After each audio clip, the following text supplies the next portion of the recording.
ces territoires zéro chômeur de longue durée, dans les Deux-Sèvres, la moyenne des personnes embauchées, sur environ 80 personnes d'embauchées dans cette entreprise, la moyenne de chômage de ces personnes, 7 ans. C'est énorme. Et sur l'ensemble des 58 territoires, la moyenne de chômage des personnes, c'est 4 ans, enfin presque 5. C'est pratiquement 5 ans. C'est quand même énorme. Ça veut dire que dans notre pays, nous laissons sur le bord de la route beaucoup, beaucoup de gens. Ils ne sont pas dans les chiffres, hein. Ne les cherchez pas dans les statistiques. Ils ne sont plus dans les statistiques. La plupart ne sont plus inscrits à Pôle emploi depuis bien longtemps.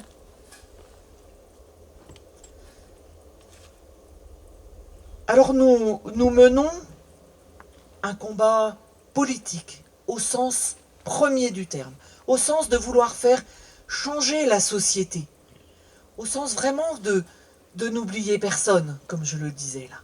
Combat politique qui nous amène à aller rencontrer les personnes responsables au gouvernement, bien entendu, mais également les députés et sénateurs, je le précise, dans l'arc républicain. Et nous passons beaucoup de temps, beaucoup d'énergie à aller rencontrer des élus de départements, de régions, et députés et sénateurs pour faire des amendements pour les lois, pour essayer de faire avancer tout ça. Je peux vous donner quelques lois que nous avons permis de faire avancer, mais c'est pas tant ça, c'est dans quoi sommes-nous aujourd'hui et vers quoi allons-nous? Parce que faire du satisfecit, dire que nous avons été à l'origine de telle ou telle loi, c'est pas ça qui va nous faire avancer là. Ce qui, moi, m'importe, c'est vers quoi nous allons, et dans quoi nous sommes et vers quoi nous pouvons aller ensemble. Et c'est là-dessus que je souhaiterais que nous puissions échanger un peu plus longuement après. Dans notre pays, environ 9,3 millions de personnes vivent dans la pauvreté, sous le seuil de pauvreté. Je cherche ma première feuille. Je sais pas, c'est un peu le bazar, hein, mais ça va venir. Voilà. Hop, j'arrive. C'est pour être sûr de ne rien oublier. Voilà. J'ai la feuille qu'il me faut. Dans notre pays, 9,3 millions de personnes vivent sous le seuil de pauvreté. Et parmi elles, alors ça dépend à quel seuil de pauvreté on se fixe. Moi je dis, plus de 3 millions vivent dans la grande pauvreté. Il ne s'agit jamais d'opposer les personnes qui vivent dans la pauvreté, dans la précarité, à ceux qui vivent dans la grande pauvreté. Mais vivre dans la grande pauvreté, ce n'est pas un accident de la vie. On ne tombe pas du jour au lendemain dans la grande pauvreté. C'est avoir un cumul de précarité. C'est-à-dire que vous avez des soucis dans le domaine du logement, de l'emploi, de la santé, de l'éducation, de la culture. Vous le voyez dans les domaines des droits fondamentaux. Et c'est ce cumul de problèmes, de soucis dans tous ces domaines des droits qui fait que vous vivez dans la grande pauvreté, au-delà du côté monétaire. Mais c'est aussi vivre dans la grande pauvreté, c'est subir au quotidien les humiliations, la solitude, la honte, la peur, le rejet. Peut-être, avant de poursuivre, je vais vous lire le témoignage de personnes qui le disent bien mieux que moi, qui ont cette expérience de vie et qui ont écrit à un responsable d'un département pour dire combien cette expérimentation territoire zéro chômeur de longue durée leur tenait à cœur et combien la signature de cette personne responsable du département était importante. Voici ce qu'ils disent. Vous ne nous avez jamais vus, et c'est bien normal. Nous n'étions pas au club de sport. Nous n'étions pas au théâtre ni dans les magasins. Nous n'étions pas au restaurant ni au café. Vous ne nous avez jamais croisés en vacances. Dans la rue, nous étions invisibles, sans style, sans éclat. Mais vous nous connaissiez par nos noms de code. RSA, AAH, ASS, APL et d'autres encore. Des codes et des chiffres. Nous étions des survivants ou des sous-vivants. Passés maîtres dans l'art du peu, du rien. Sans projet, sans rêve, cabossés. Et puis, nous nous sommes rassemblés, unis.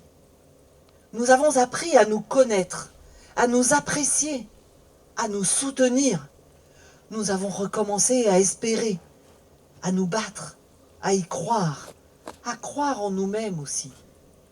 Nous avons changé, nos regards ont changé. Nous nous sommes mis à sourire, si disparates et surpris de découvrir la force, le talent et l'imagination du groupe. Et le pouvoir de nos espoirs communs, de notre détermination, de notre fierté retrouvée, nous ne voulons pas retourner au néant.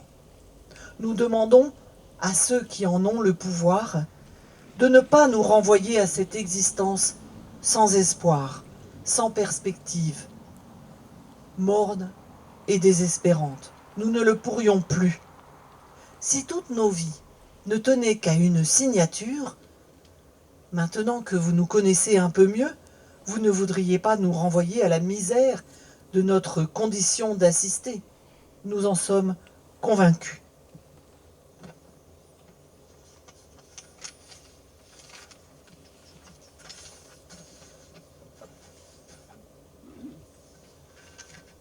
Notre société accepte et s'est habituée à ce que les plus pauvres, les plus pauvres, subissent des conditions de vie qui seraient inacceptables pour d'autres.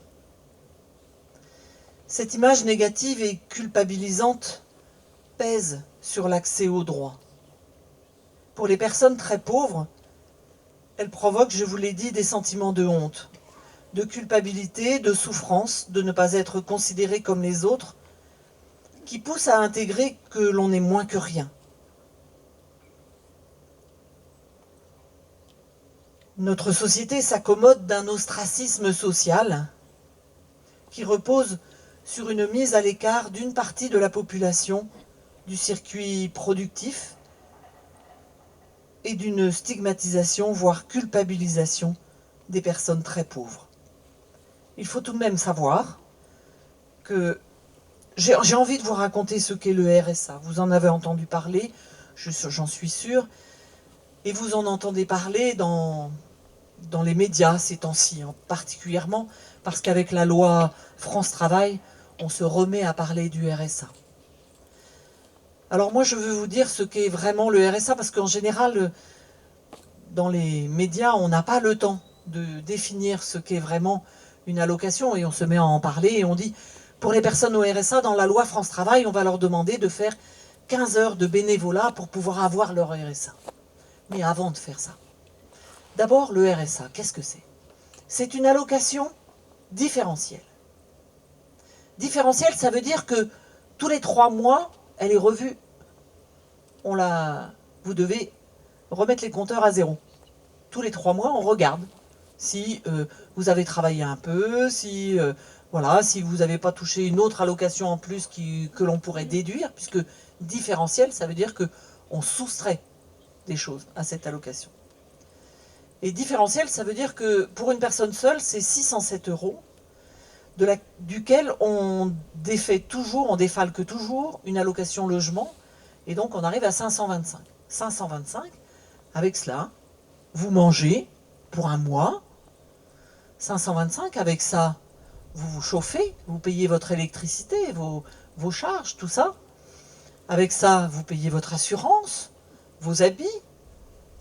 N'imaginez pas pour la culture tout ce qu'il peut vous rester. Mais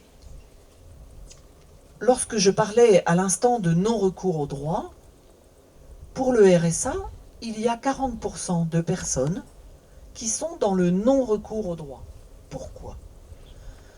Pourquoi ? On ne sait pas exactement pourquoi pour tous, mais 40%, c'est énorme. Alors que quand on demande un RSA, ça veut dire qu'on n'a pratiquement rien pour vivre. Parce que lorsque vous demandez un dossier, vous faites une demande de RSA, vous devez remplir un dossier d'une dizaine de pages à 4. 10 pages à 4.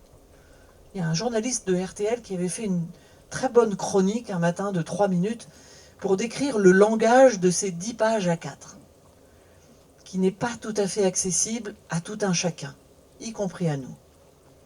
Où franchement, il y a certaines questions, voilà. Donc évidemment, les gens se découragent. Et puis ce questionnaire est extrêmement intrusif également dans la vie des gens. Donc 40% de personnes ne demandent pas le RSA.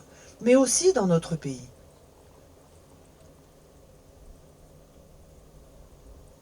Les personnes qui sont les plus surveillées, ce sont les plus pauvres. C'est vraiment... Mais alors, on déploie actuellement, là, depuis quelques années, ils déploient une énergie, je vous assure, c'est colossal. C'est colossal, puis ils ont une imagination absolument débordante. Pour punir et pour faire que les plus pauvres vivent de moins en moins bien. À la fois dans les textes de loi et dans le quotidien des personnes. Dans les textes de loi, ça débouche sur le quotidien des personnes. C'est-à-dire que quand vous êtes au RSA, si quelqu'un vous donne 50 ou 100 euros parce que c'est votre anniversaire ou parce que voilà, il a envie de vous faire un cadeau et il vous verse 50 ou 100 euros, bah donnez-lui en liquide. Parce que si vous lui versez sur son compte, ce sera déduit de son RSA le mois suivant. On surveille les comptes des personnes les plus pauvres dans notre pays. Je vous le dis, on ne traite pas de la même manière les personnes très pauvres dans notre pays que les autres personnes. Nous dépensons des milliards chaque année pour loger des personnes, non pas à Berdine, ça serait bien, mais dans des centres d'hébergement, dans des grandes villes, qui sont des lieux où aucun d'entre nous n'irait passer 1 ou 2 nuits. Franchement, c'est insupportable. Nous dépensons un argent absolument invraisemblable. Et je veux vous donner, parce que là quand même, j'ai une petite histoire de chiffres qui est intéressante. Lâche-moi la mouche. Hop. Je vais y arriver. Voilà. C'est là. C'est ces 2 feuilles. Parfait. Donc nous dépensons, ces gens-là, et ce n'est pas moi qui le dis, parce que nous gérons juste un centre d'hébergement et de réinsertion sociale en région parisienne. Et comme tout ce que nous faisons, le faisons à petite échelle et nous le faisons de façon expérimentale. Donc nous ne sommes pas dans les normes de tous ces centres d'hébergement. Donc évidemment, nous ne faisons pas tout à fait pareil que ce qui est fait dans ces centres d'hébergement. Mais ce n'est pas moi qui le dis, ça, que c'est infernal dans ces centres d'hébergement. C'est le président du SAMU social de Paris qui était à côté de moi devant la Première ministre il y a 10 jours, lorsqu'elle a présenté le pacte des solidarités. Et il lui a dit, mais vous savez, Madame la Première ministre, nos centres débordent. Débordent de gens qui n'en peuvent plus de vivre des années et des années dans ces centres d'hébergement. Ils sont cassés.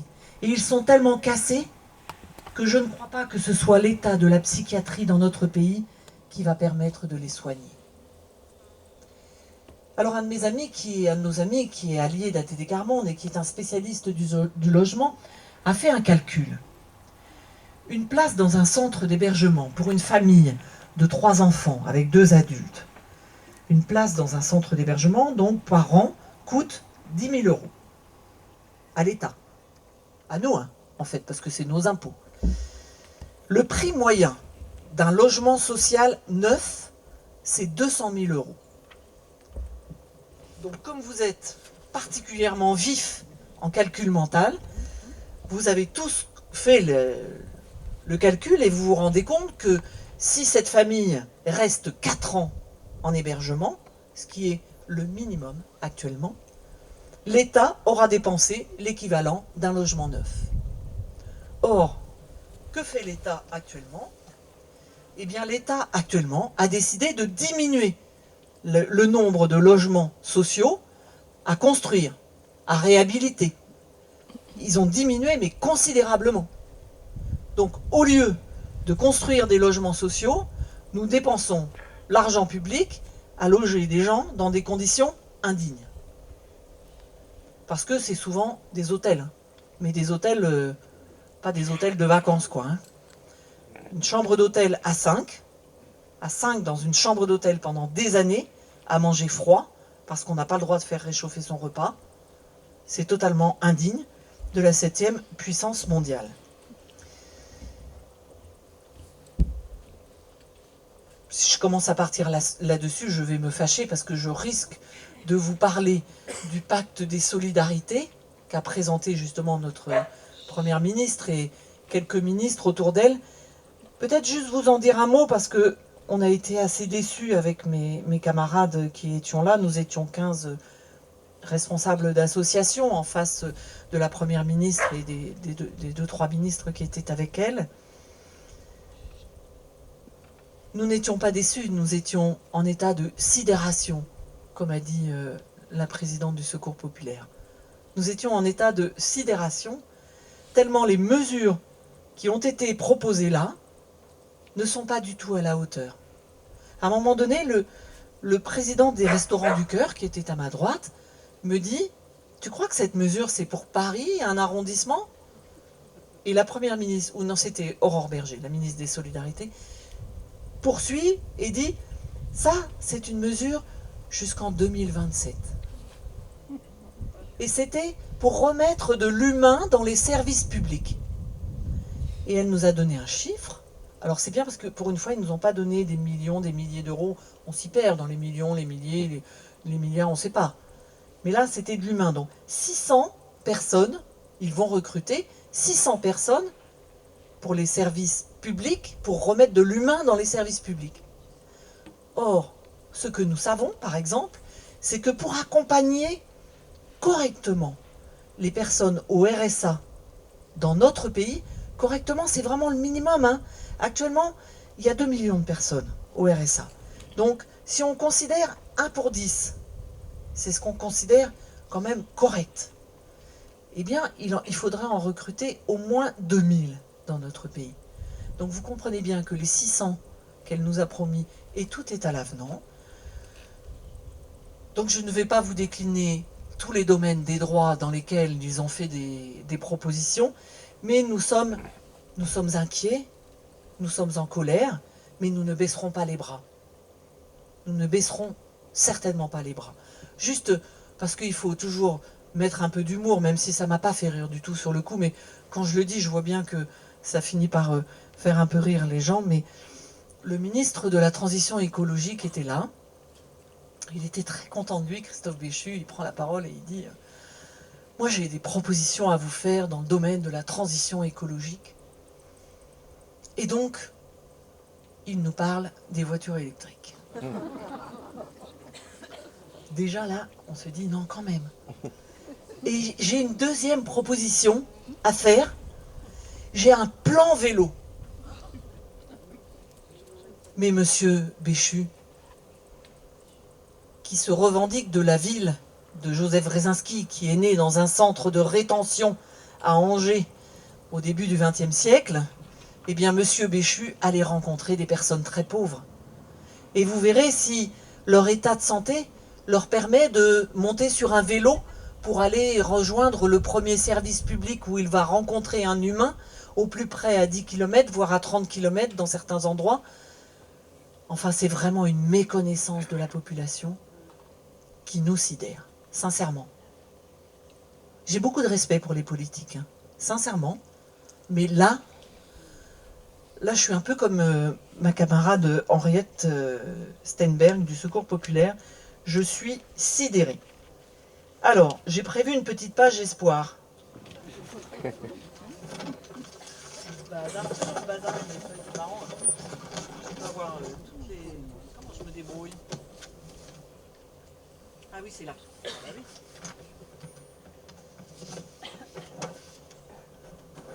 C'est là, et puis je terminerai de façon tout à fait incorrecte et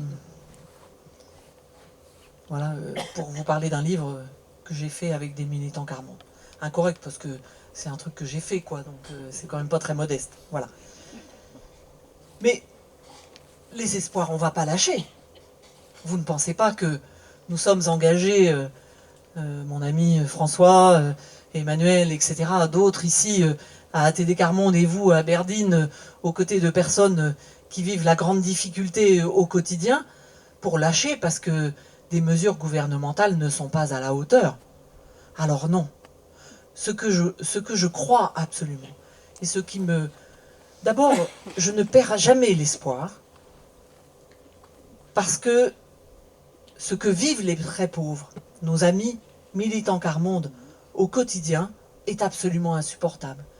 Et que moi, qui n'ai pas connu cette vie, moi qui suis à leur côté, qui suis en amitié avec eux, enfin je veux dire, on vit des choses incroyables avec eux tout au long de ces années, franchement, je ne peux pas les lâcher. C'est impossible.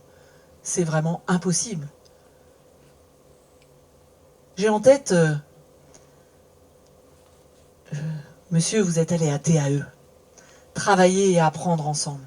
Cette entreprise que nous avons imaginée il y a une vingtaine d'années à Noisy-le-Grand.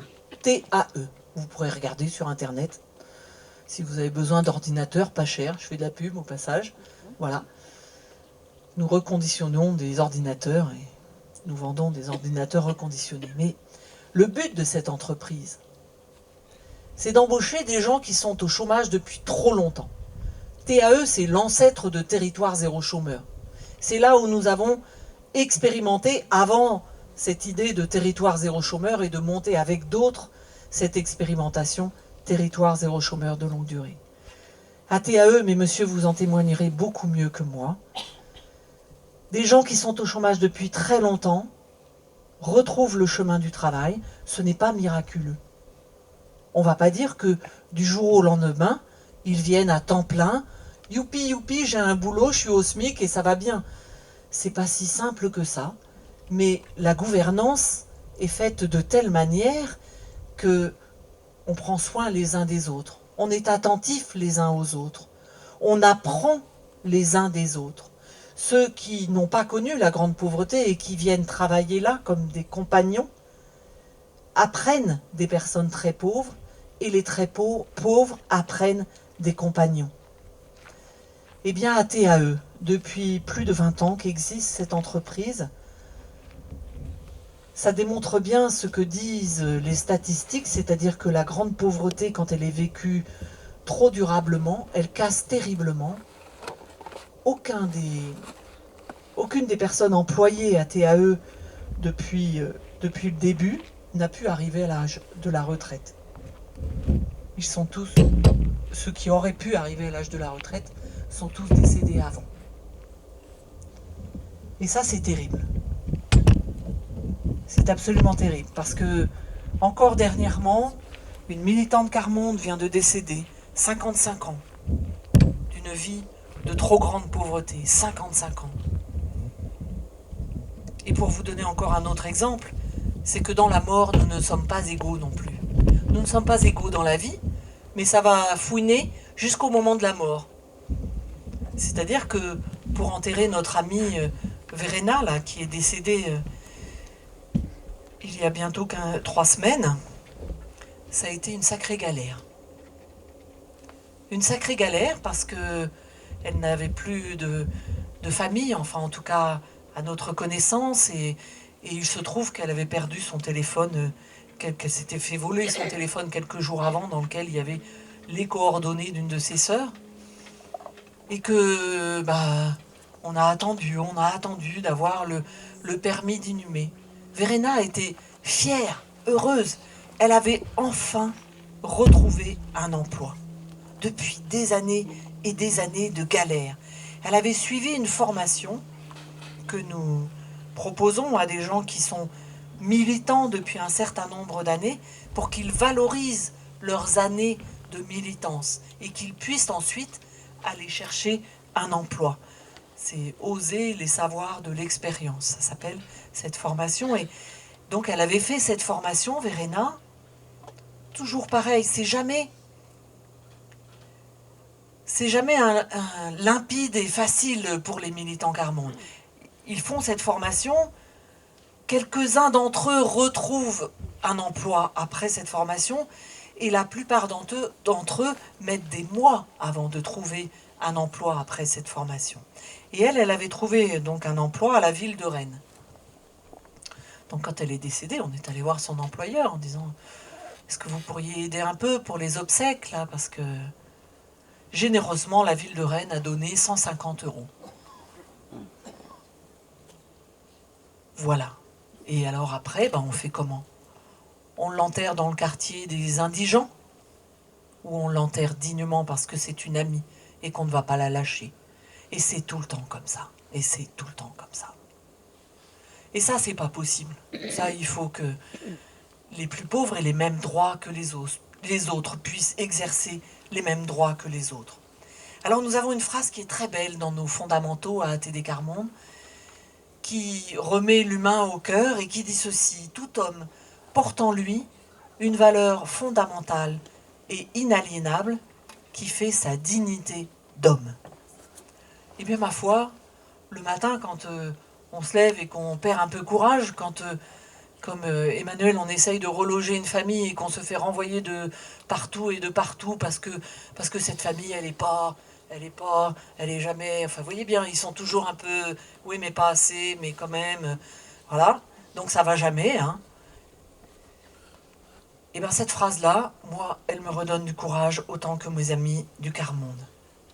Et puis, je vois ici et là de très belles initiatives qui montrent la volonté, comme ici, de vous tous, de nos concitoyens, de se mettre ensemble, d'être ensemble, de ne laisser personne de côté. Mais ça, il faut qu'on le fasse savoir. Il faut qu'on le fasse savoir beaucoup plus. Il ne faut vraiment pas qu'on hésite à faire connaître tout ce que l'on fait pour mettre les gens ensemble, pour se mettre ensemble des gens qui viennent d'horizons divers. C'est très important, parce que dans notre société, il y a une petite musique et un courant qui prend un peu trop forme, qui voudrait dire que nous ne voudrions pas être ensemble.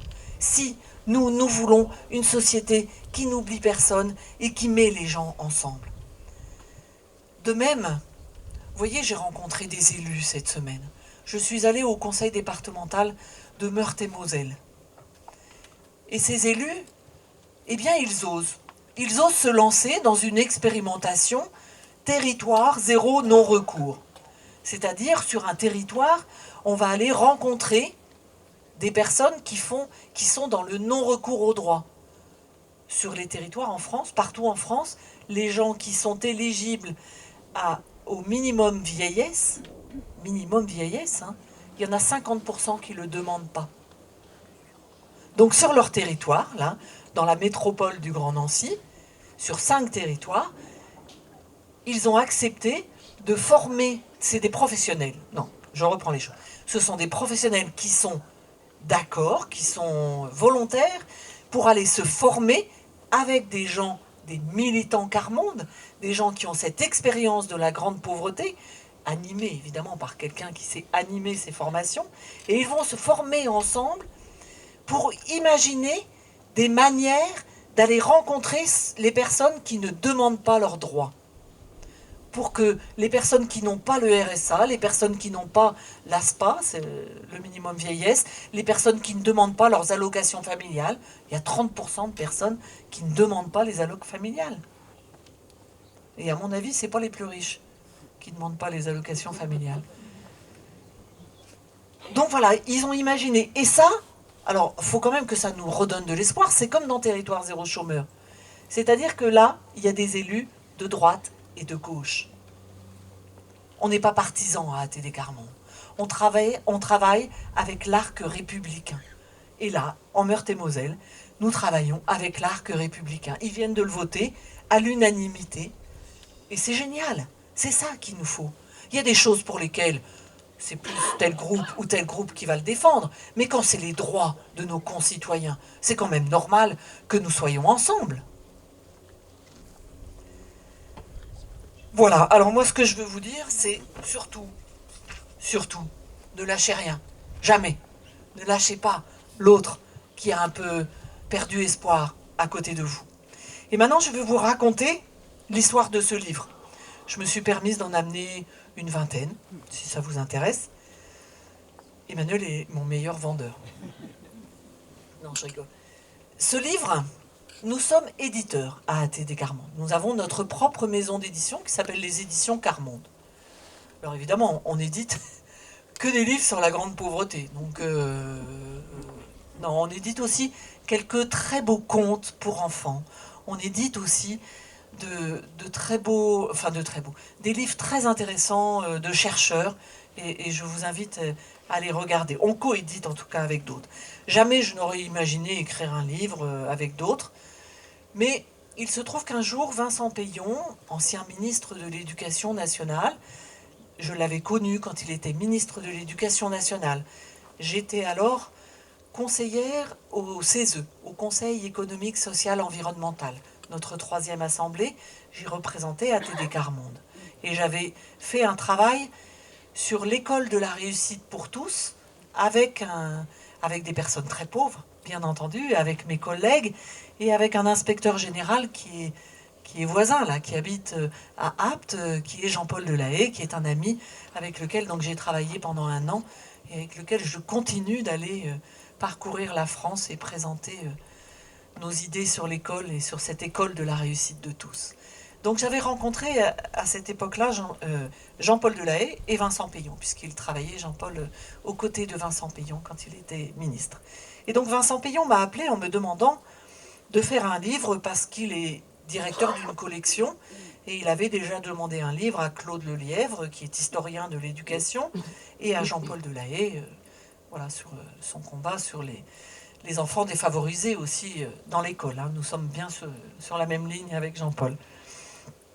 Et je lui ai d'abord dit, écoutez, c'est très très gentil, je suis tout à fait honoré, mais l'œuvre de Marie-Hélène Grard n'a pas grand intérêt, donc je vais voir, et c'est toujours collégial à ATD Carmonde, nous travaillons beaucoup en collégialité, nous décidons en collégialité, etc. Donc je vais voir avec mes amis et je reviens vers vous. Et donc en discutant avec mes amis, l'une d'entre elles qui a été longtemps journaliste pour Libération dans les questions d'éducation, et puis qui a été journaliste pour ATD Carmonde à la fin de sa carrière, qui s'appelle Véronique Soulet, a accepté de m'aider pour imaginer ce livre ensemble. Et ce livre, nous l'avons imaginé, voilà comment il est fait. Au début, je raconte le combat éducation du mouvement ATD Carmonde. Parce que dès le premier jour, je vous l'ai dit au tout début de mon propos, laver les vêtements des enfants pour qu'ils puissent aller à l'école, parce que l'éducation, c'est essentiel. Nous avons même eu à un moment donné une école de l'éducation nationale dans nos locaux d'ATD Carmonde. Nous travaillons avec les mouvements pédagogiques et avec les syndicats de l'éducation, avec 3 syndicats de l'éducation depuis des années et des années. Donc c'est assez... voilà. Combat éducation d'ATD Carmonde, il y a quelques dates assez importantes. Et puis ensuite, de façon... de ce que je connais, moi, de l'école, je donne mes idées sur l'école et sur l'école de la réussite de tous, ce qu'il faudrait changer, avancer dans notre école. Et puis surtout, ce qui est le cœur de ce livre, ce qui est l'essentiel de ce livre, c'est le dialogue avec 10 militants Carmonde. Je dialogue avec 10 militants Carmonde qui ont entre 17 et 67 ans. Tous racontent leur parcours scolaire, parfois celui aussi de leurs enfants, ceux aussi de leurs enfants. Leur parcours scolaire, c'est pas ça qui donne la pêche, hein. C'est plutôt assez édifiant. Mais tous ont pris le temps de dire ce qu'il faut faire pour que notre école change, pour que notre école permette à tous les enfants de réussir. Vraiment. Et c'est ça qui est très intéressant. C'est qu'ils ont tous des idées. Et ils ont tous des idées différentes. Et ça, c'est la première fois que dans un livre, on donne la parole à des militants Carmonde sur un sujet au cœur de notre société, l'éducation. Et puis ensuite, parce que nous menons actuellement une recherche sur l'orientation scolaire des enfants de milieux très défavorisés dans notre système scolaire en France, nous menons à ATD Carmonde cette recherche participative avec 15 écoles en France, écoles maternelles et élémentaires. Donc j'ai voulu aussi dialoguer avec Dominique Lahanier-Reuter, qui est une une alliée, mais une chercheuse qui anime avec moi cette recherche CIPES, qui s'appelle CIPES, Choisir l'inclusion pour éviter la ségrégation. C'est un peu violent comme ça, ce nom de recherche, mais c'est une recherche que nous menons sur encore 2-3 ans pour vraiment comprendre pourquoi les enfants de milieux très défavorisés sont orientés dès la fin de l'école maternelle vers des filières qui ne leur permettent pas de développer leur intelligence à égalité avec les autres. Et dans cette recherche, nous rencontrons des gens exceptionnels, dont une directrice d'école maternelle. Ce n'est pas la première directrice d'école maternelle fabuleuse que je rencontre, mais celle-là, elle a plusieurs particularités. Florence, elle a 15 classes dans son école maternelle. 15 classes. Vous vous rendez compte? Ça veut dire que les petits minous, là, qui ont 4 ans, ils montent au 2e étage pour aller en classe. Parce que 15 classes, on est au cœur de Lyon, dans le 8e. Et donc, et surtout, une équipe d'enseignantes incroyable. 17 enseignantes absolument géniales. Qui font équipe, vraiment. Qui veulent rester là et qui font équipe. La population de cette école, 90% des parents, des enfants qui sont dans cette école sont logés dans un hébergement social. 90%. C'est la mixité sociale à laquelle appelle Gabriel Attal, hein, c'est ça. Les parents, ils déposent leur enfant le matin à l'école et certains marchent toute la journée parce qu'ils n'ont pas le droit de rester à l'hébergement où ils sont, le soir. Et malgré tout cela, les enseignantes, elles cherchent tous les possibles pour rencontrer les parents, pour faire des choses avec les parents, pour vraiment mieux comprendre ces parents. J'ai encore le temps de vous donner un exemple? Oui? Vous êtes sur la montre, hein? Donc voilà. Florence et son équipe, elles sont donc dans la recherche CIPES. Et elles ont, comme toutes les écoles avec lesquelles nous sommes dans cette recherche, elles ont un chercheur, une chercheuse qui est avec leur école, avec leur équipe, pour travailler, réfléchir régulièrement aux questions pédagogiques, à toutes les questions qui traversent leur école pour mieux comprendre pourquoi ces enfants n'arrivent pas ensuite à continuer dans le système scolaire ordinaire et à développer leur intelligence comme les autres. Et un jour, ces enseignantes discutent avec la chercheuse sur les parents. Les parents, comment on va faire avec eux, qu'est-ce qu'on va faire avec eux. Et là, la chercheuse les provoque un peu et leur dit « Mais pourquoi vous ne faites pas un questionnaire ?» Et elles se mettent d'accord sur le questionnaire et en fait, elles demandent aux parents « Que croyez-vous que votre enfant apprend à l'école ?» Rappelez-vous, hein, les parents, ils sont tous pratiquement en hébergement social. D'accord? Eh bien, elles ont eu 80% de réponses.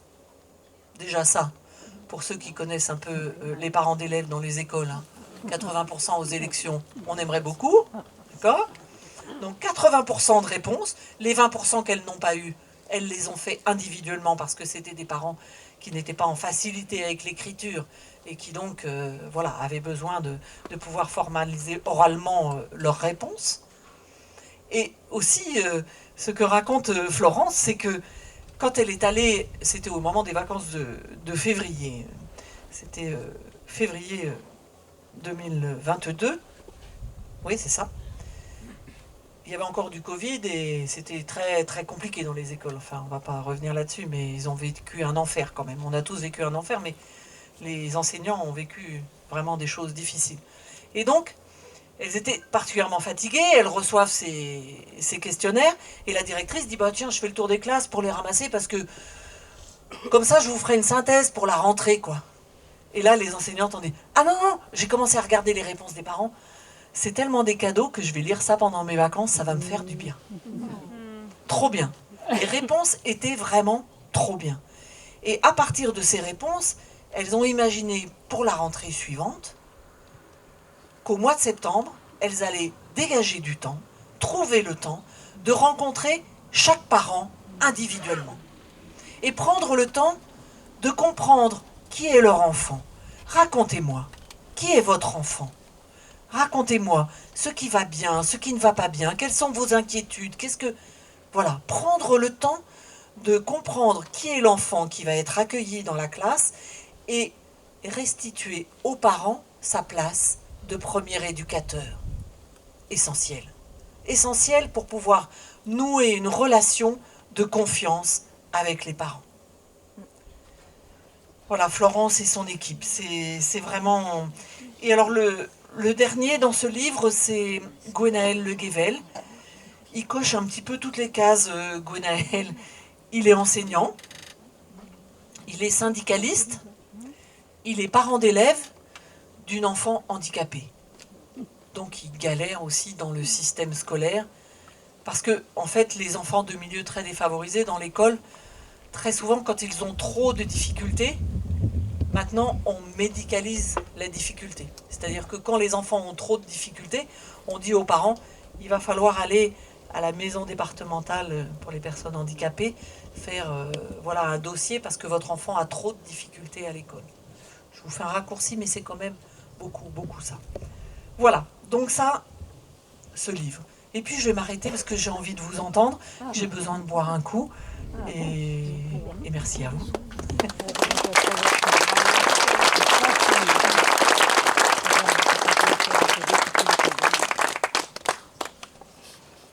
J'ai vraiment envie de vous entendre. Hein.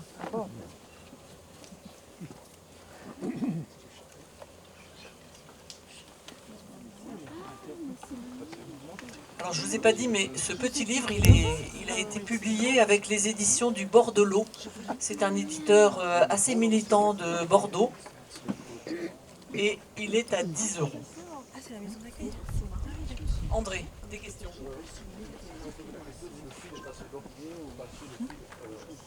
Moi, je peux parler un sport aussi, au bout d'un moment.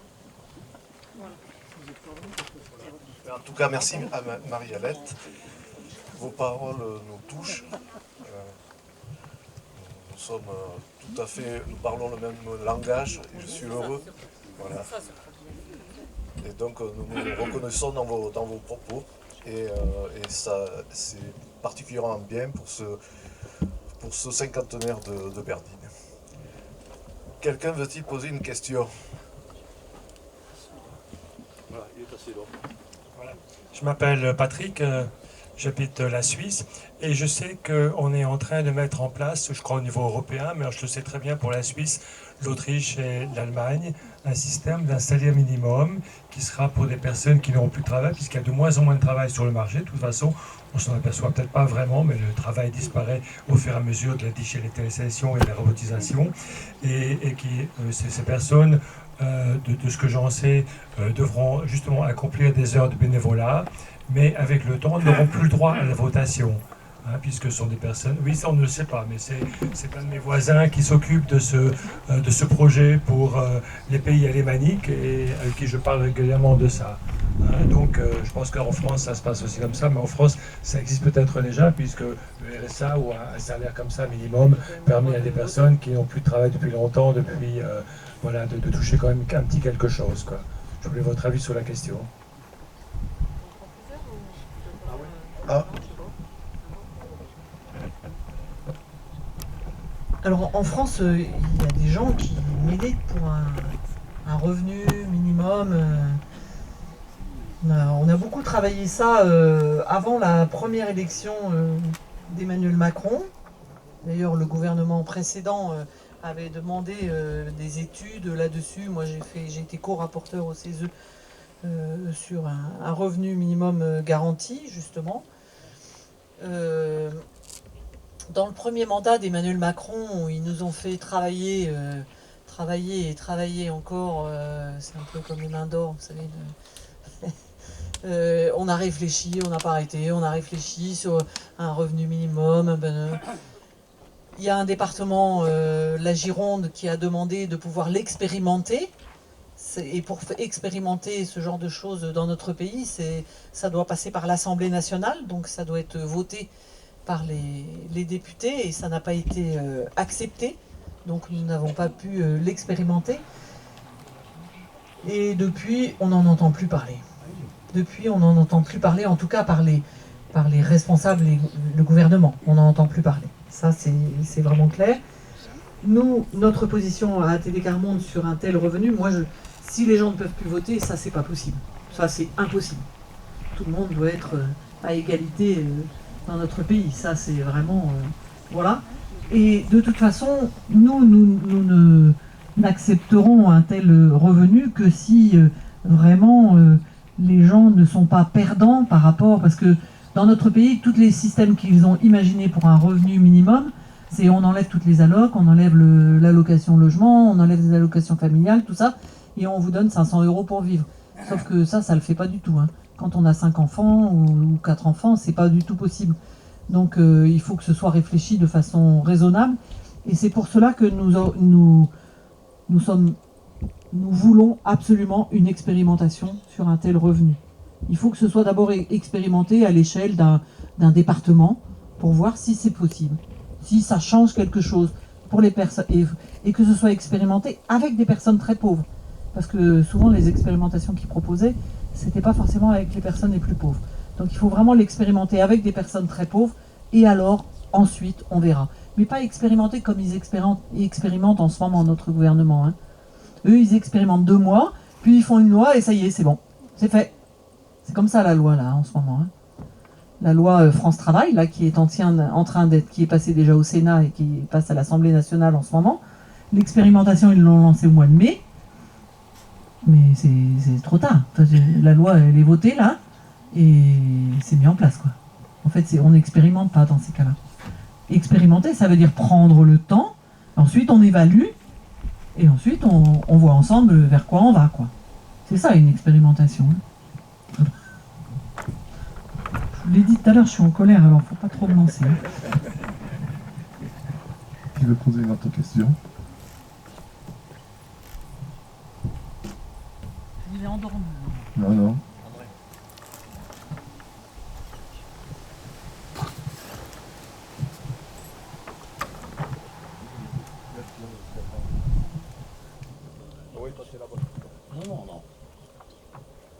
D'abord, merci Madame pour cette magnifique présentation. Il y a quelques mois, nous avions eu le plaisir de recevoir à Saint-Saturnin, André le sait, Didier Goubert, qui nous avait aussi parlé brillamment de vos expériences. Mais, évidemment, il y a un mais qui arrive là. Est-ce que vos actions, si remarquables et respectables soient-elles, ne se heurtent pas, je dirais, vous l'avez un peu dit dans votre exposé, violemment à des institutions, à une idéologie, à des intérêts, à des politiques. Et la question donc est comment, dans ces conditions, je pense à l'école aussi, Jean-Paul Delahaye, qui a écrit un remarquable ouvrage sur l'école n'est pas faite pour les pauvres, démontre aussi que c'est l'intérêt de certaines familles. Et on l'a vu notamment lorsqu'il a été question de la réforme des rythmes scolaires. Donc, comment briser précisément ce plafond de verre pour, et comment aller vers une expression et une traduction politique qui permettent de changer, je dirais, plus radicalement les choses. La réponse, on n'en serait pas là. Hein. Si j'avais la réponse, on n'en serait pas là. Hein. On est bien d'accord. Hein. Voilà. Mais quand même, quand je vous parle de territoire zéro non-recours, c'est qu'il y a encore des lieux où les gens pensent qu'une société qui ne laisse personne de côté est possible. C'est qu'il y a encore des personnes qui osent se lancer dans des projets comme ça, qu'il y a encore des politiques de droite et de gauche qui sont en capacité de croire à cela. Et pour territoire zéro chômeur de longue durée, jusqu'à présent, parce que là nous avons de gros soucis et notre expérimentation est mise à mal, voire risque de se casser complètement la figure d'ici quelques mois, si le président de la République ne réagit pas assez rapidement vu les dernières mesures qui ont été prises. Mais jusqu'à présent, les votes pour territoire zéro chômeur ont montré une belle unanimité de gens de droite et de gauche. Et que lorsque je vais rencontrer Gérard Larcher ou d'autres au Sénat ou à l'Assemblée, ils sont quand même d'accord sur un certain nombre de points avec nous. Même s'il n'y a rien à faire, comme m'a dit Annie Genevard, qui était vice-présidente à l'Assemblée nationale et qui est de chez les Républicains, on se connaît bien, et elle m'a dit « Oui, j'entends Marie-Hélène, vous avez raison, je crois que les 15 heures de bénévolat, c'est quand même... c'est pas très raisonnable, et quand on est élu local, on sait très bien que de toute façon, on n'a pas les moyens de mettre ces 15 heures de bénévolat en place. Mais vous voyez bien, dans ma famille politique, il faut que... Mais de temps en temps, il faut que aussi elle sache expliquer à sa famille politique, et je lui ai dit très très gentiment, avec beaucoup de respect, que de temps en temps, il faut aussi savoir dire à sa famille politique qu'il se trompe, que ce n'est pas parce que ils me disent ça, mais alors je le dis très clairement, moi, hein, autant à Gérard Larcher qu'à Annie Genevard, etc., à d'autres, et à ceux de gauche quand ils se trompent, parce qu'ils se trompent aussi parfois. Et ça, c'est vraiment, c'est important. Moi, ce que je crois, c'est qu'il faut que ceux qui sont en responsabilité aient du temps pour aller rencontrer les personnes. Alors, c'est pas magique, hein, et je vais vous donner un contre-exemple à ce que je viens de dire, puisque Emmanuel Macron avait passé 6 heures à travailler, à prendre ensemble et autres, 2 jours avant de dire qu'il suffit de traverser la rue pour trouver un emploi. D'accord ? Mais bon, c'est un spécimen, lui. Tout le monde n'est pas comme ça, quand même. Hein ? Et sincèrement, on a vu un grand nombre de responsables politiques, de gens qui sont en responsabilité, de chefs d'entreprise, etc., changer. Ça vient pas du jour au lendemain, mais de rencontrer des personnes à TAE, là, à travailler, à apprendre ensemble, sur des territoires zéro chômeur de longue durée, de prendre le temps de passer une matinée, une journée avec ces personnes, ça fait changer le regard quand même. Ça fait changer les choses. Alors nous, on croit beaucoup à ça, hein, à la petite goutte d'eau qui va permettre de faire bouger. Mais il faut qu'on garde l'espoir, de toute façon. On ne peut pas se permettre de lâcher les choses. Et je ne lâcherai jamais. Gabriel Attal, je ne vais pas vous faire un discours.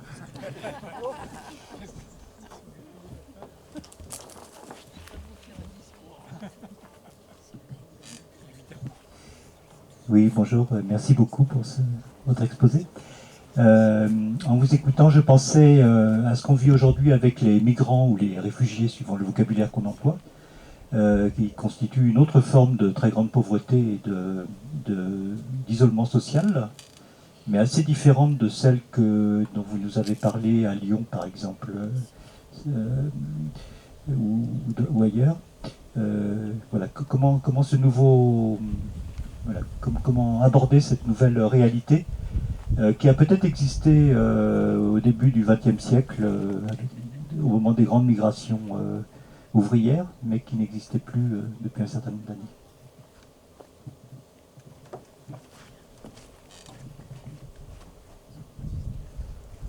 Alors, je n'ai pas beaucoup détaillé les populations avec lesquelles nous sommes aussi avec des migrants. Hein. Nous sommes avec des Roms. Personne n'en veut des Roms. Vous savez, depuis toujours à ATD Quart Monde, par exemple, nous sommes avec les gens du voyage aussi. Personne n'en veut des gens du voyage. Les gens du voyage, c'est toujours très bien sur le terrain là-bas, mais pas là. Parce que là, ça sera beaucoup mieux, là, près de l'autoroute là-bas, vous savez. Et franchement, ça dure. Eh bien, sont venus nos amis Roms, qui sont largement autant rejetés que les gens du voyage, qui ne s'entendent pas avec les gens du voyage d'ailleurs. Mais bon, ça c'est une autre histoire. Et nous ne sommes pas, parce que nous ne sommes pas assez nombreux, mais nous ne sommes pas présents à Calais. Nous sommes assez peu présents dans des lieux de migration comme Briançon, Calais, etc. Ou Nice, mais nous y sommes un peu. Hein. Mais c'est un manque de force. Mais n'empêche que dans les lieux où nous sommes engagés, Emmanuel il est avec une famille Rome qui galère tout le temps. Nous sommes toujours avec ceux qui sont les plus rejetés quand même. Hein. Mince, j'ai oublié le bout de votre question, redites-moi.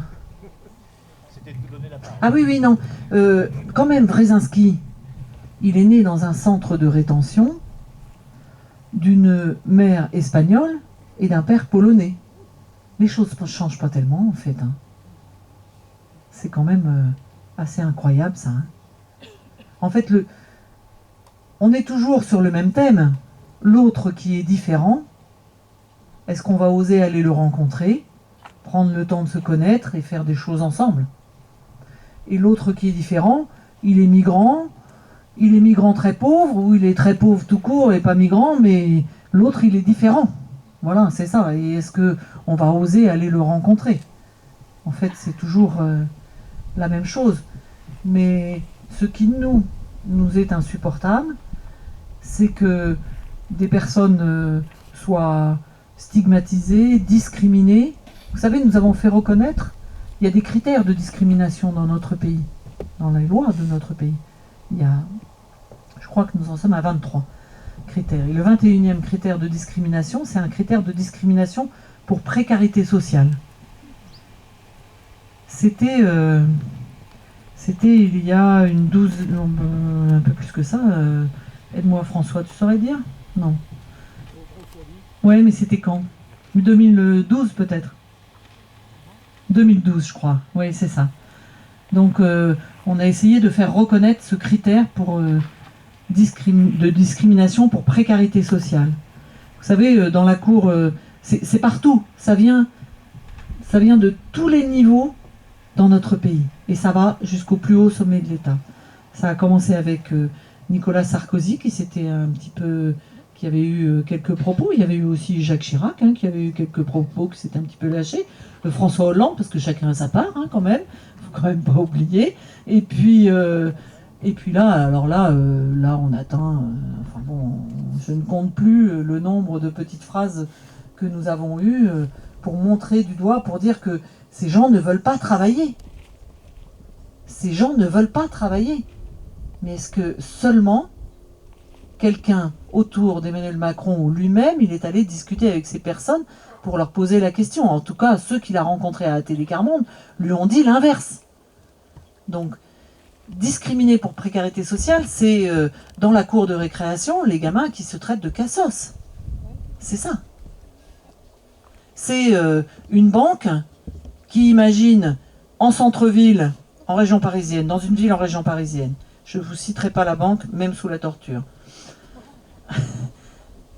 En centre-ville de cette ville de région parisienne, un guichet, enfin une banque pour accueillir des gens qui ont de l'argent sur leur compte, disons-le clairement, et dans les quartiers plus défavorisés, quelque chose de différent pour accueillir des gens qui n'ont pas de sous sur leur compte.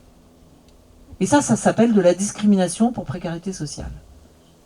Parce que les services n'étaient pas du tout les mêmes entre le quartier plus défavorisé et le centre-ville. Et ils comptaient le développer partout en France. Il se trouve que de temps en temps, il y a des journalistes qui regardent bien les choses et que nous avons lu le journal au bon moment et que nous avons mis ça auprès des tribunaux. Parce que dans ces cas-là, comme nous avons un critère de discrimination pour précarité sociale, nous avons mis ça au tribunal. Et qu'ils ont arrêté leur projet. Mais ça n'empêche qu'il faut être tout le temps très attentif. Parce que ce n'est pas imaginable. Et c'est tout le temps dans notre pays. Je pourrais vous citer moult choses sur l'orientation scolaire. On voit bien que un enfant, un jeune, je vais faire très caricatural comme ça au moins, un jeune de médecin, enfant de médecin, et un jeune de milieu très défavorisé, ils ont 10 de moyenne tous les deux en 3e. Il y en a un qui va au lycée professionnel et l'autre il va au lycée général.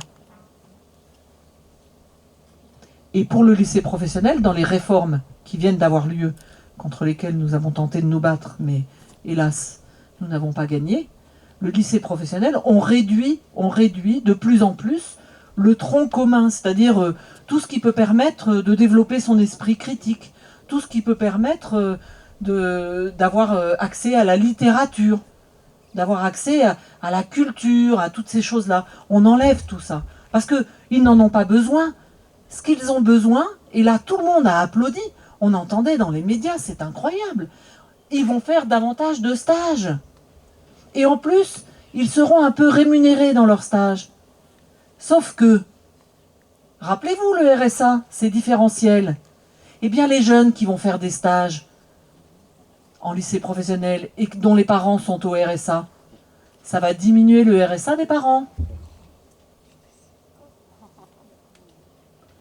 Je l'ai tout de suite dit à mes amis d'ATD Carmonde, quand on a entendu cette mesure sur le lycée professionnel. J'ai dit, attention, il y a un truc pervers, je suis sûr qu'ils vont piquer ça sur le RSA. Ils m'ont dit, oh quand même, bon pas. J'ai téléphoné au ministère de l'Éducation nationale pour savoir si vraiment c'était comme ça. Et c'est comme ça. Mais comment voulez-vous?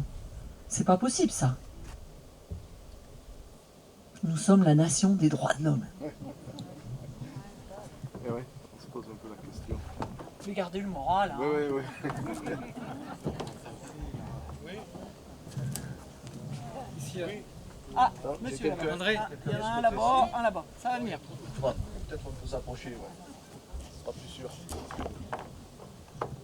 Bonjour, je m'appelle Fabien et je m'occupe d'un groupe associatif dans l'insertion qui s'appelle ARES et qui agit un peu comme vous dans le domaine de l'insertion mais surtout par le travail.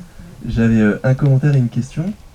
Un commentaire, c'est sur la conditionnalité du RSA. Vous l'avez dit, je pense qu'il peut y avoir des dérives sur 15-20 heures de travail ou de bénévolat, ce qui serait inacceptable. Mais dans la loi, il y a aussi la possibilité d'avoir 15-20 heures d'accompagnement. Donc la frontière est très floue. Je pense que les décrets ne sont pas en application. Mais comme vous l'avez commencé en introduction, on peut voir le verre à moitié vide ou à moitié plein. Si on voit le verre à moitié plein, on peut aussi se dire qu'il y a l'opportunité d'avoir de l'accompagnement pour ces gens qui en ont besoin. Et pour donner des chiffres, je crois que c'est 6 ans la durée moyenne au RSA. Donc je pense qu'il y a quand même des choses qui bougent et la conditionnalité, c'est effectivement qu'il y ait une forme d'accompagnement pour des personnes qui sont en difficulté. Et ma question, c'est, depuis le début, je vous ai bien écouté, vous avez parlé de l'État, des politiques, des associations, de l'école. Il y a un mot qui est peu revenu, c'est la question des entreprises. Et aujourd'hui, si on veut donner une place à chacun, il faut un emploi. Et je trouve qu'aujourd'hui, on a du mal à faire bouger les entreprises. Et je m'interrogeais sur ce que ATD Carmonde fait en la matière. Et nous, ARES, aujourd'hui, on est un peu frustrés parce qu'on travaille avec des entreprises, mais on a du mal, au-delà de quelques grandes déclarations ou de petits chiffres, à les faire vraiment changer. Et en fait, la précarité, elle peut bouger, pas s'il y a des entreprises d'insertion et des territoires zéro chômeur dans un coin, et il y a des entreprises de l'autre. Il faut pouvoir intégrer tout le monde. Donc c'est comment, ma question derrière, c'est comment est-ce qu'on fait pour faire bouger les entreprises, parce que l'État ne peut pas tout, les associations ne peuvent pas tout, et je pense que les entreprises peuvent pas mal de choses. Ça a déclenché une alarme. Alors sur le RSA, vous avez raison, vous avez complètement raison. D'ailleurs, il y a une expérimentation qui est lancée à la métropole de Lyon et dans 3 autres départements sur ces 15 heures d'accompagnement en plus justement, sur cet accompagnement qui sera vraiment un accompagnement qui doit aider les personnes. Donc on va voir ce que ça va donner cette expérimentation. C'est que dans 3 lieux en France, hein. C'est pas beaucoup, mais ça peut toujours donner des idées. Et puis sur les entreprises, nous peinons à travailler avec les entreprises, nous peinons à travailler dans la durée avec les entreprises en fait. Ce que je constate moi dans la durée de mon engagement à ATD Carmonde, c'est que les entreprises, elles sont avec nous sur 3, 4, 5 ans, et puis après, ça va quoi. On a un peu fait notre BA avec ATD Carmonde, on a essayé de voir ensemble. Alors là, du coup, on a décidé de faire davantage, d'aller davantage voir des entreprises, justement pour que des gens de TAE, travailler à apprendre ensemble, soient embauchés dans des entreprises. Donc là, il y a une personne, il y a un monsieur qui vient d'être embauché dans une entreprise, et l'idée, c'est quand même de travailler longtemps avec eux, de vraiment le faire dans la durée. Et moi, j'ai l'espoir qu'avec Territoire Zéro Chômeur de Longue Durée, justement, ça nous développe davantage de liens avec les entreprises. TZC excusez-moi, je vais prendre le sigle, hein, c'est quand même plus rapide. TZCLD ne peut pas vivre s'il ne développe pas des liens avec les entreprises autour. Donc ça, automatiquement, mais j'allais dire ce sont plutôt de petites entreprises. Non, c'est un peu des entreprises assez différentes. Et on le voit dans ceux qui sont depuis le début de cette expérimentation, donc on en est déjà à 7 ans. On voit bien que le partenariat avec des entreprises se développe davantage. J'en discutais hier avec Émergent, l'entreprise à but d'emploi de Villeurbanne, et il me disait qu'effectivement là, ça dure plus longtemps avec les entreprises. Donc je crois qu'avec cette expérimentation, on pourrait avoir le lien plus long avec les entreprises.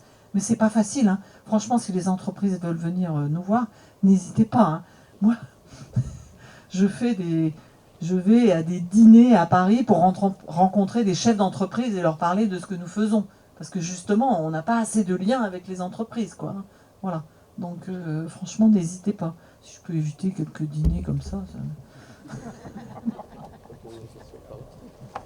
C'est bon, Marie?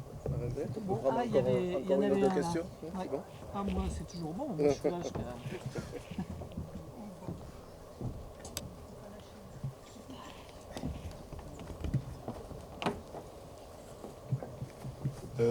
Richard, je vous reconnais bien comme des gens de terrain. Vous connaissez bien ce terrain. La grande pauvreté, la pauvreté, ces gens invisibles. Moi j'ai bien aimé, j'adhère à ce que vous dites. Mais en même temps, serait-ce tabou, mais à aucun moment vous n'avez cité 2 mots, gilet et jaune. Parce que ça a été un événement quand même. Et ce mouvement d'émancipation a été et reste une réalité. Et je vous prends un petit peu au piège parce que à 3 reprises, vous avez dit on lâche rien. On lâche rien. C'est bien de... C'est quand même un combat qui est mené et qui continue d'être mené. Parce que c'est vrai que gens de terrain, puis il faut être sur le terrain, il faut travailler sur le terrain, il faut travailler sur le terrain. Quoi qu'il en soit, on n'a pas le choix. Mais on se bat aussi contre des moulins, c'est un peu ce que vous exprimez.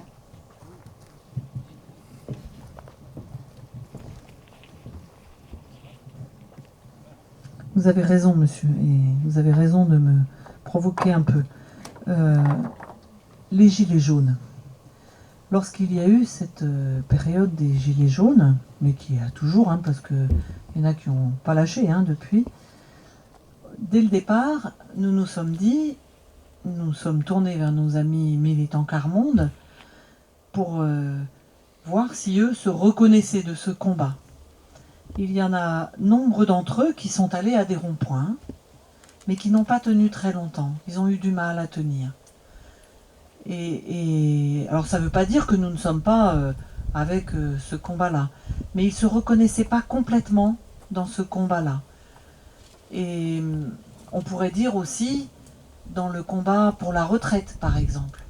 Aussi, il y a le combat des gilets jaunes. Nos amis militants Quart-Monde nous ont dit on ne se reconnaît pas complètement, mais on comprend ce qu'ils disent, on comprend, mais il y a des choses où nous on vit complètement différemment, on a du mal à se reconnaître. Et puis le combat pour la retraite, eh bien c'est pareil. Le combat pour la retraite, nous avons participé, comme avec les gilets jaunes, nous avons fait des manifestations. Et en fait, au bout du compte, on se rend compte que en fait, les perdants, c'est toujours les plus pauvres. Il n'y a rien à faire, parce que c'est 64 maintenant, mais en fait, pour les plus pauvres, c'est toujours 65. Ça n'a pas bougé. Il n'y a rien à faire.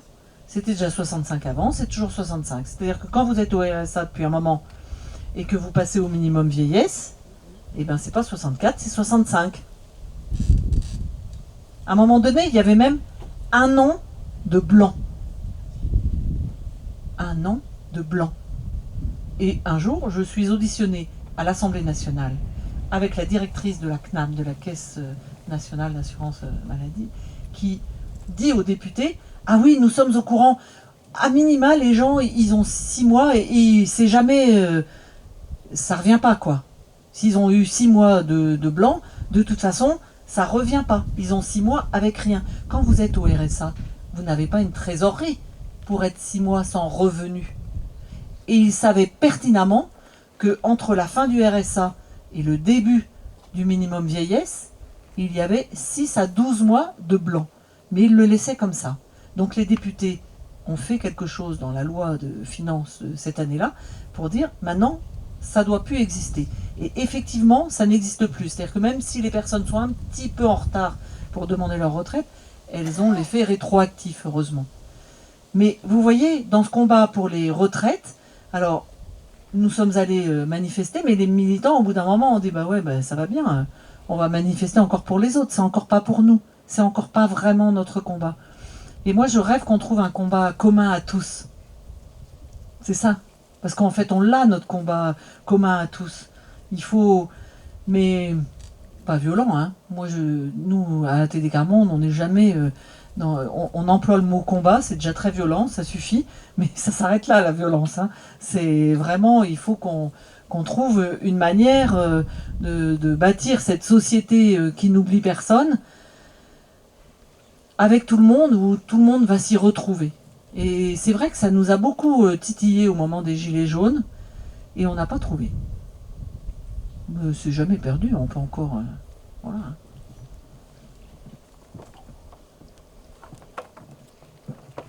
On prend une dernière question ou c'est terminé? En tout cas, donc je rappelle que... Oui, donc Marie-Alette... Vous voulez pas parler? Vous voulez rien dire? Ouais. Ah, j'allais l'oublier. C'était quand même, on avait prévu. Merci. Je vais me mettre de ce côté pour la captation d'images. Pour que ce soit... Voilà. C'est pour que ce soit justement retransmis après, que tout le monde puisse en profiter. On est dans le partage. On est forcément dans l'inclusion, donc on va inclure tout le monde dans notre communication si on peut le transmettre. Merci beaucoup, parce que effectivement, ça me permet de me replonger dans une immersion. Pendant 1 an, j'ai eu la chance, alors j'ai oublié de me présenter, je suis Laurent Garcia et je travaille pour le projet Territoire zéro chômeur de longue durée pour la collectivité territoriale en Pays d'Apt Luberon. Et pendant 1 an, grâce à mon parrain André Jacquet, qui est une personne exceptionnelle, mais j'ai pas le droit de le dire parce qu'il est là et j'ai peur de faire monter les rubescences sur ses joues. Et donc je suis allé chez ATD Carmonde et pour assister chaque mois, pendant 1 an, pendant 2 jours, à l'expérimentation, travailler et apprendre ensemble. Alors la première chose qui frappe quand on arrive, c'est l'énergie qu'il y a, parce que ce que j'ai appris tout de suite en arrivant, c'est que effectivement Joseph Wrezinski, quand il est allé voir ces gens, ces 250 familles dans ce bidonville, ce que j'ai appris quand je suis arrivé, c'est que ATD Carmonde est installé sur cet ancien bidonville, sur ces locaux-là. Et il y a une énergie telle qu'on sent toute la belle énergie qui a été mise là, dans ce territoire et tout ça. Et c'est vraiment un territoire qui est un petit peu à l'exclusion de Paris, parce que quand on monte, comme nous, provinciaux, à la capitale, donc on monte chez les grands, hein, et donc quand on arrive, on se dit, bon, ben, on arrive à la capitale, nous on est en milieu rural, moi je suis issu du milieu de la campagne, mon grand-père était paysan, et quand je suis sorti de l'hôtel, il pleuvait, je dis, excusez-moi, est-ce que vous pouvez nous appeler un taxi pour qu'on puisse aller à notre formation? La femme s'est mise à rire, elle m'a dit, mais il n'y a pas de taxi à Noisy-le-Grand, monsieur. Ça n'existe pas. Il est à Marne-la-Vallée, il va venir vous chercher, il vous emmène à votre réunion, puis il repart, ça va vous coûter un bras. Donc j'ai dit, tiens, je suis dans un milieu que je connais bien, c'est là où on se doit débrouiller. On doit se débrouiller, prendre la pluie et relever les manches. Et quand j'ai découvert cette expérimentation, il y a effectivement quelque chose qu'on apprend tout de suite, c'est que l'être humain est au cœur de l'expérimentation et on remet l'être humain à sa place, on remet l'église au centre du village. C'est-à-dire que pour l'emploi, pour la formation, pour l'insertion, pour le social, ben, chacune des personnes qui est dans cette expérimentation, sa voix compte pareil. La voix du dernier entré dans l'expérimentation et la voix du directeur a le même poids dans une réunion. Et puis, ce qui m'a frappé aussi, c'est que, par exemple, il n'y a pas forcément de directive. Et en fait, pour l'activité des ordinateurs, dont parlait Marie-Alette Grard, en fait, cette activité, ils mettent toutes les tâches qui sont à accomplir sur un cahier au centre d'une table. Et puis les gens arrivent, ils savent qu'ils doivent travailler 6 heures dans la journée, il y a les équivalents en temps, et ils viennent et ils s'inscrivent là, en face. Et ils disent, voilà, moi je vais faire ça aujourd'hui, moi je vais faire ça. Et en fait, il y a une sorte d'autogestion qui est travaillée. Et le lundi matin, quand ils arrivent, il y a une réunion. Et la première chose qu'on fait quand on entre en réunion le lundi matin chez TAE, bah, c'est pas de donner les directives, c'est de savoir comment ça va et de regarder autour de la table s'il manque quelqu'un. Et s'il manque quelqu'un à l'appel, on met le téléphone au milieu de la table et on l'appelle pour savoir s'il a besoin de quelque chose. Et après, eh ben, on passe au travail. Et donc, moi j'ai énormément appris dans cette expérimentation. Et même au temps du repas, il y a quelque chose qui m'a marqué, parce que vous avez la cuisinière qui vient et qui vous dit, qui passe et qui vous dit, voilà, je vais préparer à manger, il est 10 h, là vous allez faire une pause café, je veux savoir s'il y a des spécificités pour manger. J'ai dit, bah écoutez, il y en avait qui étaient véganes, il y en avait qui mangeaient pas de viande, d'autres qui mangeaient pas de porc, et moi je suis quelqu'un qui aime plaisanter, et donc j'ai levé la main, j'ai dit, excusez-moi, moi je viens du Luberon et on mange exclusivement du sanglier. Ça a fait rire toute l'assemblée, bon, on est parti là-dessus. Et arrivé à 12h30, quand on s'est pointé pour pouvoir se servir, au moment où j'ai voulu prendre quelques pois mange-tout, elle m'a interpellé. Elle m'a dit, hop, qu'est-ce que vous faites? Je me sers des pois mange-tout. Elle dit, hop, les vôtres, ils sont pas là, ils sont là-bas, je vous ai mis des lardons. J'ai pas de sanglier, mais je vous ai mis du cochon. C'est-à-dire que même le petit plaisantin, il est pris au sérieux, et il n'y a pas d'exclusion, et je trouve ça magnifique. Tout à l'heure, c'était Henri qui disait, est-ce que vous devez vous confronter forcément chez ATD Carmonde à des murs, vous devez peut-être avoir des personnes en face qui sont là, et je pense que ils savent qu'ils ne sont pas confrontés aux murs parce qu'en fait ils les dépassent et ils les enfoncent. Parce que j'ai assisté à une scène chez ATD par rapport à TAE, il y avait une personne dans le quartier qui était vraiment le dernier cas social, comme ils l'appelaient chez TAE, hein, eux-mêmes l'appelaient le dernier cas social. Et quand les deux directeurs ont dit, bon ben qu'est-ce qu'on fait, on l'embauche, à l'unanimité ils ont dit non, celui-là il rentre pas chez nous quoi. Et ils ont dit, c'est pour ça qu'on va l'embaucher. Voilà, donc il n'y a personne qui est laissé sur le bord de la route, c'est une expérience merveilleuse. Merci beaucoup. Et je voulais aussi dire au monsieur qui est là, que concernant les entreprises, dans l'expérimentation territoire zéro chômeur de longue durée, il y a une exhaustivité qui est fixée à chaque territoire dans le cadre du cahier des charges, lorsqu'on est habilité. Et sur cette exhaustivité, il y a effectivement 300, pour nous c'est 400, sur le territoire c'est 400 personnes sur les 5 ans. Et il y a une exhaustivité qui est fixée à 400, mais il y a 300 personnes qui doivent être fléchées vers l'entreprise à but d'emploi et une centaine sur les entreprises traditionnelles, les entreprises de l'économie sociale et solidaire, sur la création d'entreprises.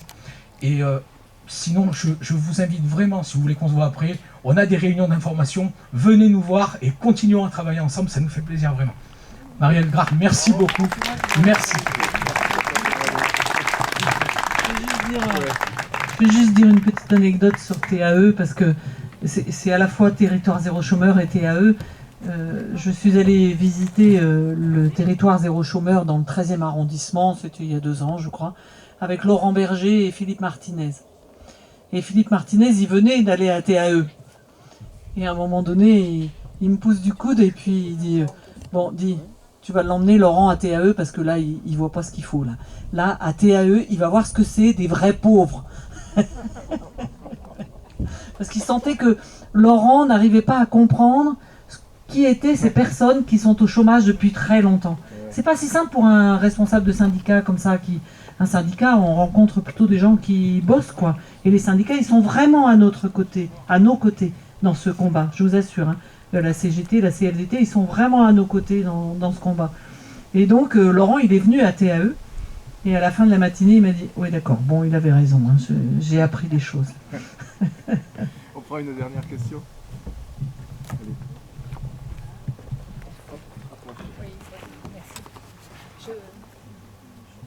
Excusez-moi. Merci pour votre intervention. Je n'ai pas pu loin. Oui, je voudrais juste vous poser une question et connaître votre avis sur la gestion du temps de travail et du temps libre. C'est une question qui avait été posée il y a déjà presque 30 ans. Aujourd'hui, nous sommes en principe à 35 heures par semaine. La société évolue, il y a du modernisme, on l'a dit tout à l'heure, il manque des emplois, enfin on supprime des emplois. Ces emplois ne sont pas forcément remplacés, pas toujours en tout cas. On se rend compte qu'il y a effectivement dans les hôpitaux, comme à l'éducation nationale, il manque des emplois. Alors aujourd'hui, que pensez-vous des 35 heures et est-ce qu'il ne serait pas raisonnable de faire, on va dire, une répartition du travail, que ce soit plus équitable pour tout le monde, pour que les gens puissent bénéficier un peu plus de loisirs, de culture, et cette répartition du travail serait peut-être équitable pour tout le monde? Passe le programme. Hein. Oui. Ouais. Réponse 30 secondes. Le 17 octobre, c'est la journée mondiale du refus de la misère.